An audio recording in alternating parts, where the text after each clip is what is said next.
አንዲት የወለደች ሴት ጸበል ትጸበላለች አትጸበልም? ይሄ በጣም ሁሉ ጊዜ የሚጠየቅ ጥያቄ ነው። አሁን የሷ መውለድ እኮ ወለደች ማለት አራያ እግዚአብሔርን አምሳለ እግዚአብሔርን በምድር ላይ ያስገኘች ነው። የእግዚአብሔር አራያ የእግዚአብሔር ምሳሌ ሆነው ሰውን በምድር ላይ ያስገኘች። እዚህ ውጭ ሴቲቱ ርክሰት የለባትም፣ መርገም የለባትም፣ ኃጢአት የለባትም። መውለድ እኮ ኃጢአት አይደለም፣ እንደውም ክብር ነው፣ እንደውም ጸጋ ነው፣ ትውልድን ማስቀጠል ነው። መውለድን እንደ ኃጢአት ወይም እንደ ርክሰት እንደ ጉስቁልና የምትወስዱ ካላችሁ ትልቅ ስህተት ነው፣ ትልቅ ስህተት ነው።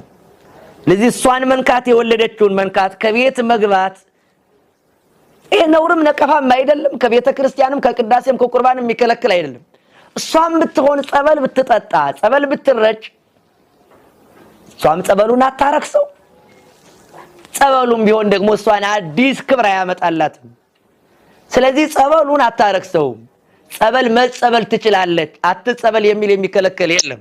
ሴቲቱ መጸበል ያረገዘችው ሴትም ቢሆን መጸበል ትችላለች፣ ጸበል መጠጣት ትችላለች። እቺ ሰው እኮ ክርስቲያን ናት። ስትወልድ እኮ ክርስትናዋ ጋር ልጁም እኮ የተወለደው የክርስቲያን ልጅ እኮ ክርስቲያን ነው። የክርስቲያን ልጅ እስላም ነው የሚል አንድ መጽሐፍ ላይ የለም፣ ክርስቲያን ነው። ምክንያቱም ከስጋ የተወለደ ስጋ ነው፣ ከመንፈስ የተወለደ መንፈስ ነው።